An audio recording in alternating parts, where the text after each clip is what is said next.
Okay, name, like, gym, and this is the factory bouldering gym. This is the setter showdown. This is a setter showdown at the factory bouldering gym. Yeah. In Orange, California. What's my name again? Okay. This is the setter showdown at the factory bouldering. One more time. And this is the setter showdown At the factory bouldering gym. Oh, can I start with? I want to start with that. I'm Zach Stamper. I set at Recreation Los Angeles, and this is the setter showdown. Take two. My name is Devin Dabney. I set at the Nike Rock Gym, and This is the setter showdown at the factory bouldering gym.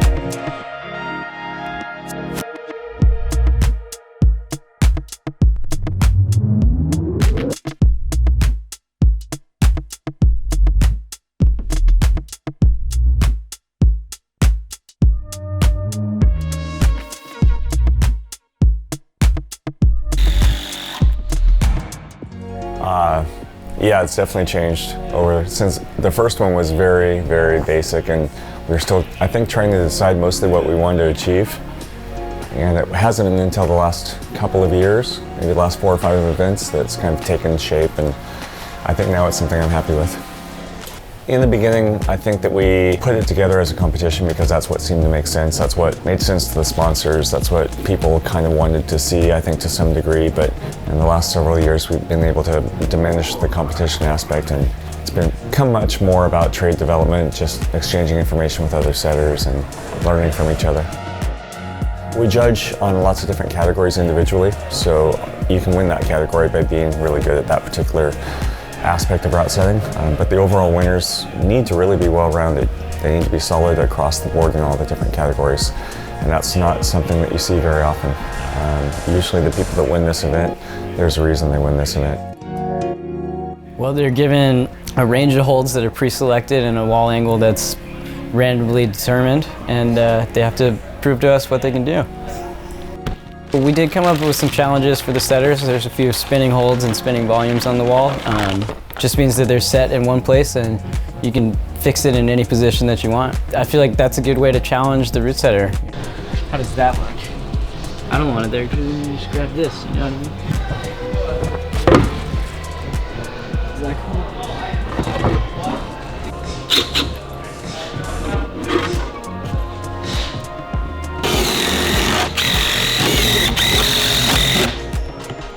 I want you all to work together.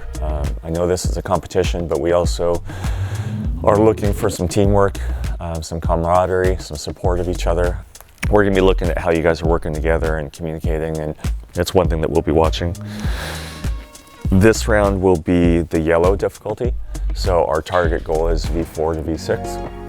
Once we split up from this, there's 2 yellow tags at each pile of holds, and those pile of holds are loosely below the zones.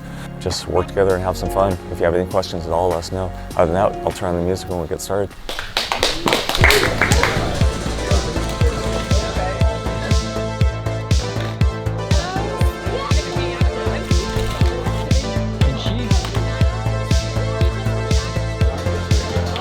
Not my drill. There we go. I think that having them come here, foot undercling, it was gonna be like, yeah, it's like a weird, like it was gonna be like awkward.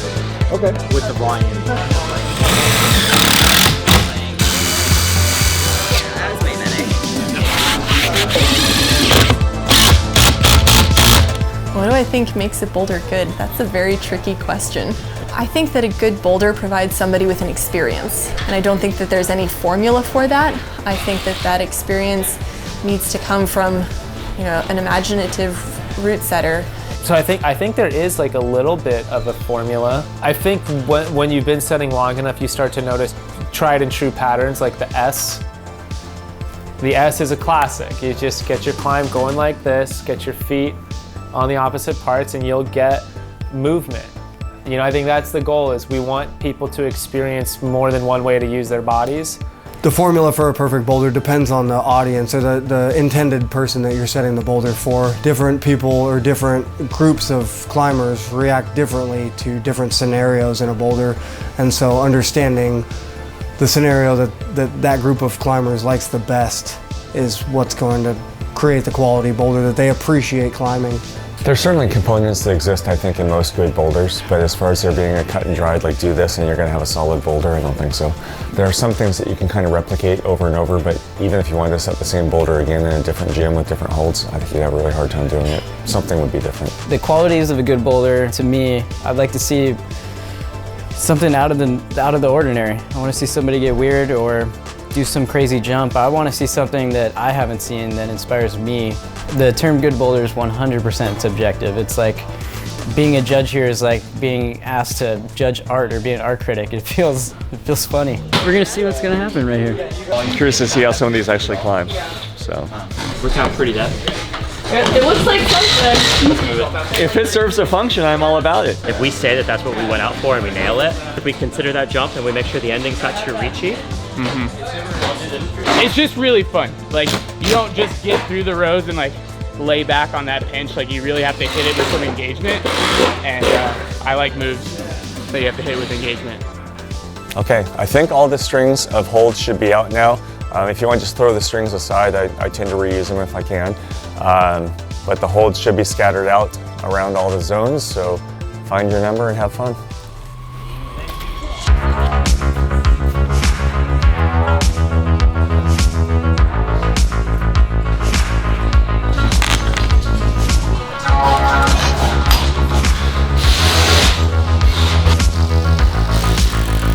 When somebody breaks my beta, my reaction is largely dependent on how much I care about the beta. Oh, when people break my beta, I feel very angry. Wait, I can do it again. I'll do it again. I feel very angry when people break my beta.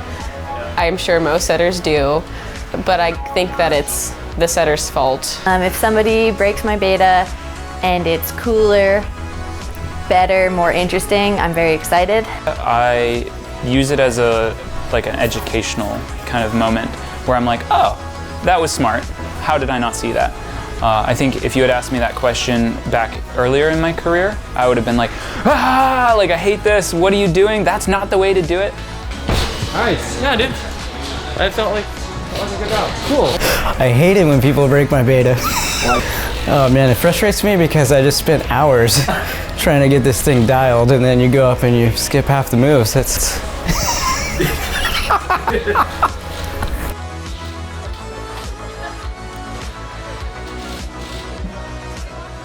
Noel and Ryan are bringing out the holds. It's going to run real similar to the last round. There's going to be a string of holds in the zone. You'll just need to find your number and set a boulder. This time we're looking for between V7 and V9. If you don't have questions, find your holds and your partner and set some gold.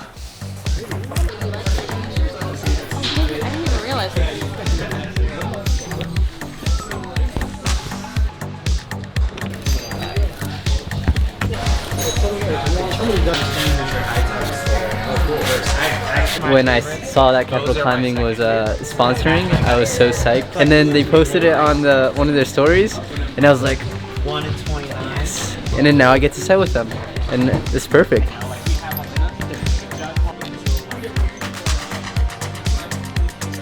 Then you can kind of wrap it, hold it. You don't have to climb hard to set hard. It does help because you have a better understanding of what it feels like. But I like to tell people that that's kind of like one of the sneaky parts about route setting is that you don't have to climb hard to know what hard climbing is. You have to at least have a good understanding of how bodies move through space, and it's much easier to understand if you can put your body in that space. If you can't, you have to find other ways to work around it. Feels great. I know a lot of route setters who are not the strongest person, who set amazing routes. But on the flip side, like, part of our job is fore-running. So we have to have some ability to climb the product that we're putting on the wall. You know, I think it's important to have weak people on your team to kind of keep the strong people in check. I believe there's a correlation in being a very smart climber and a very good route setter. If you have the strength to climb a lot of different levels, well, then that helps you, but it's not necessarily a necessity to set. You could be a very smart climber and a good route setter and be able to set challenges that you cannot achieve.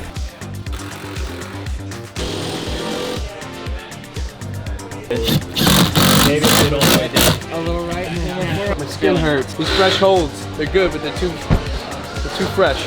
No, I don't think you need to be a strong climber to be a really good route setter. I mean, look at Louis Anderson. You can use that one, right? Yeah, for sure. There are setters out there that set these high-level competitions, and they can't fore-run in the boulders, but they have forerunners there for them. And just from watching somebody fore-run, you can learn a lot. This morning's gonna be all about fore-running, and I don't want to give you too much direction about how to fore-run. I realize it's gonna be kind of chaotic with 31 setters. You do the best you can, and then you rely on your team to make them even better. And that's what we're doing this morning. If no one has any questions, let's get after it. Let's try and be done with the fore-running by 12:30.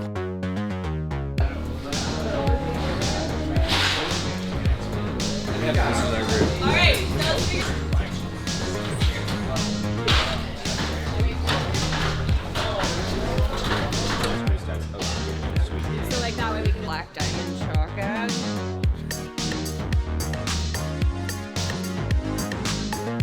Drop me, finish, Could you turn it a little bit more? A little bit more. Okay. Make it a bit more interesting versus a pull down. It's almost like an introduction to using volume and higher. Help push the hip.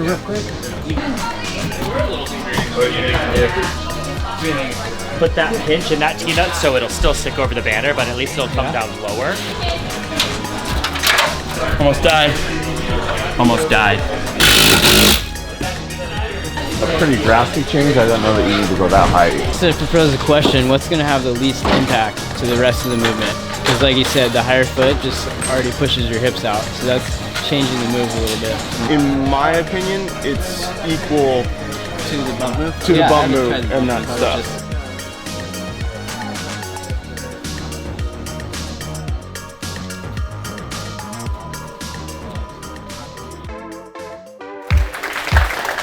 We, the three of us, were the judges for this event, and we scored the competitors in a variety of different categories, and we're going to award winners in each of those categories individually.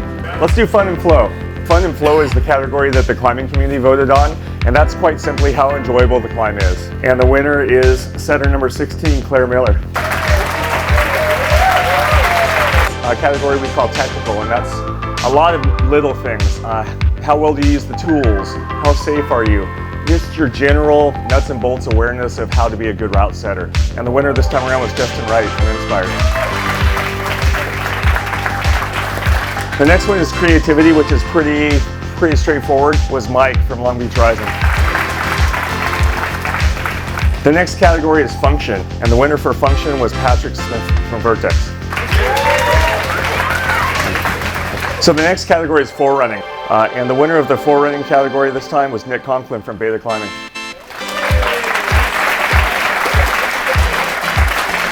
All right, the next one is setter's choice, and this is the category I mentioned earlier where all of the route setters vote on their favorite setter, and the setter's choice award goes to Mike from Long Beach Rising. So now we're going to move into our overall awards, and third place was also Mike from Long Beach Rising. Our second place winner on the overall scoring was Patrick Smithson from Vertex. And our big winner today is someone that's come to a few of these events, and I'm proud to see that this setter has gotten a little bit better every time, and the winner is Justin Wright from Inspire.